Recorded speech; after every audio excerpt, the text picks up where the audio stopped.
Sa ibang balita naman, isa na namang itiniwalag na miyembro ng Iglesia ni Cristo ang humarap sa ABS-CBN para ibunyag ang sinasabing panggigipit sa kanya ng sanggunian ng INC. Exclusive, nagpapatrol, Ces Orenya Drilon.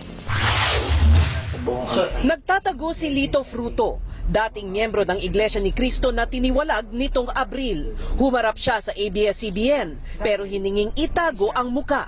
May banta raw sa kanyang buhay. Kung ano't ano man ang mangyari sa akin, iisa lang ang may responsibilidad kaya nangyari ito dahil sila lang ang merong dahilan para saktan ako. Ayon kay Fruto, tiniwalag siya dahil sa mga kritikal na pahayag laban sa INC. Aminado siya, nagpapasa rin siya ng impormasyon sa isang anonymous blog na naglilitanya ng mga katiwalian umano sa pamunuan ng INC. Ayon kay Fruto, ang unang banta sa kanya nangyari nitong Mayo, kung saan isang granada ang hinagi sa tapat ng kanyang bahay, pero hindi ito sumabog. Napansin rin ni Fruto na ilang beses din siyang sinundan ng mga umano'y armadong tao at minamanmanan ang bahay. At nitong Hulyo, siya umano ay na-frame up sa kasong sexual assault ng isang kasamahan sa INC. Kilala ko po siya dahil choir member siya, Iglesia ni Cristo siya eh. Nagamit po nila tong bata na maging dahilan para maaresto ko. Kaugnay umano ng gawa-gawang kaso, dinukot daw siya ng Caloocan Police mula sa loob ng kanyang pamamahay. Sinira ang pintuan at kinuha pa ang mga gamit sa loob. Wala raw warrant of arrest ang mga pulis. Bigla na lang po siya nagtalunan. Dito? Saan ang paano Diyan po, pagtalon? dyan. Diyan? Hindi dumaan dito? Wala pong dumaan dyan. Dito lang po. Tapos?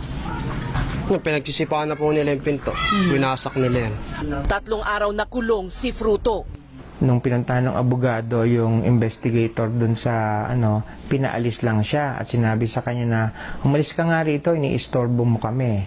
So nagalit yung abogado ko, tas nagtanong siya, sabi niya, who among you in this room are members of the Iglesia ni Cristo? Walang sumagot yung hepe, wala ka nang pakialam. Iglesia ni Cristo po yung hepe ng Caloocan. Sa panayam sa telepono, inamin ni Caloocan Police Chief Bartolome Bustamante na siya ay miyembro ng INC. Pero wala naman daw itong kinalaman sa kaso ni Fruto. Depensa niya sa pag-aresto nito ng walang warrant of arrest, isang hot pursuit raw ang operasyon laban kay Fruto. Sa pakikipag-ugnayan ng isang kaibigan sa INC, nag-post si Fruto ng sorry sa kanyang Facebook account para magkaroon ng katahimikan sa buhay. Pero may isa pang hiling-an niya ang pamunuan ng INC.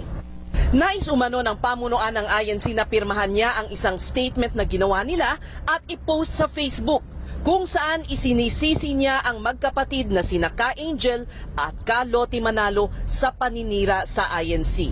Sina Ka Angel at Ka Loti ay kapatid ng INC leader na si Ka Eduardo Manalo. Napakahirap po na gawin, hindi kaya ng konsensya ko.